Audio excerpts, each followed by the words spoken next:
The 911 call from the school came shortly after 9:30 this morning, and law enforcement officers, including local and state police, as well as agents from the FBI and the Bureau of Alcohol, Tobacco, and Firearms, were quickly on the scene.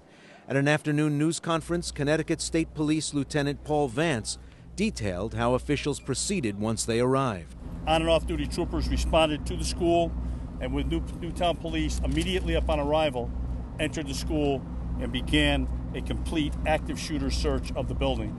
That included checking every door, every crack, every crevice, every portion of that school. Vance also confirmed there were multiple people dead inside the school, including the suspected gunman. There were several fatalities at the scene, both students and staff. There is no information relative to that that is being released at this time until we've made complete and proper notification. The shooter is deceased inside the building. There's a great deal of work that is undertaken immediately upon locating the shooter. A law enforcement officer told the Associated Press the alleged gunman was a 20-year-old Adam Lanza, whose mother was a teacher at the school. She's reportedly one of the victims of the rampage. There were also reports the gunman died of self-inflicted gunshot wounds, and that his older brother is being questioned by authorities. The school, Sandy Hook Elementary, is home to children from kindergarten through 4th grade. The violent episode shook students and their families in the small Newtown community, 65 miles northeast of New York City. Then the police, were knocking on the door, and they're like, we're evacuating people, we're evacuating people. So we ran out. There's police about at every door. They're leading us down this way, quick, come on.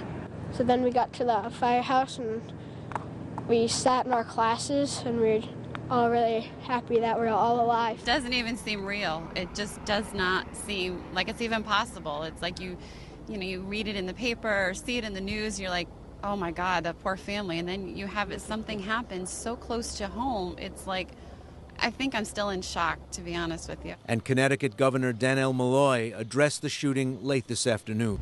You can never be prepared for this kind of incident. What has happened, what has transpired at that school building will leave a mark on this community and every family impacted. Today's occurrence in Connecticut is only the latest mass shooting this year. Most notably, in July, a gunman opened fire at a midnight screening of the latest Batman movie, killing 12 and wounding 58. Today's school attack now ranks as the second deadliest crime of its kind in American history, only behind the Virginia Tech shootings with 32 dead in 2007. The Associated Press has reported that the gunman's brother is cooperating and not believed to have any connection. AP also said this evening that 3 guns were found, 2 pistols, including a Glock, and a 223 caliber rifle in the back of a car. For more, we go to a reporter who has been at the school and on the scene today. Craig Lamolt is with the WSHU Public Radio in Fairfield, Connecticut. I talked with him minutes ago from Newtown. He used his cell phone to hear my questions. Craig Lamolt, thank you for joining us. I understand you went to the Sandy Hook Elementary School today after the shooting. Tell us about it. Yeah, I did go this morning. Where I got was actually there's a fire station just around the corner from the Sandy Hook Elementary School that they were using as a staging area for parents to come. I got there as a lot of parents were arriving and trying to get to where their kids are, and there was, I wouldn't call it a panic, but there was a lot of concerned parents, and I saw a lot of relieved faces as they got there and saw their kids that were safe. Did you get an opportunity to talk to any of the parents or any of the children? I did, yes. I spoke to a couple kids and to their parents.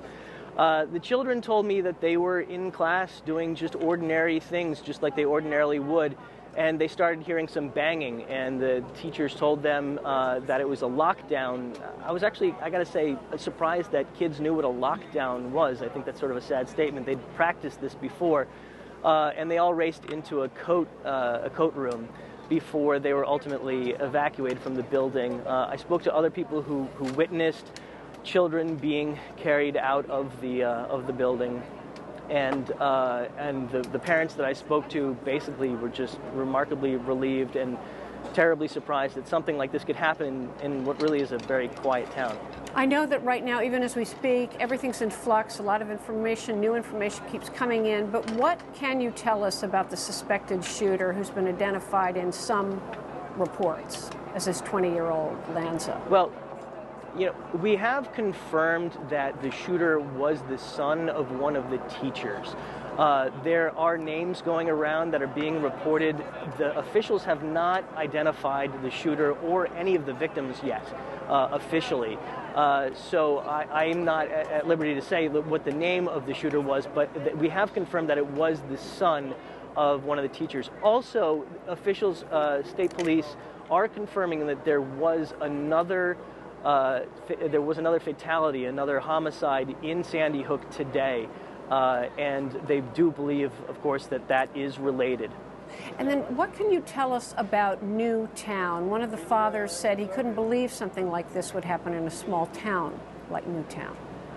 Yeah, it's a small, close-knit community, and in a really quiet part of the state. You know, it's a suburb, but it's almost really more rural.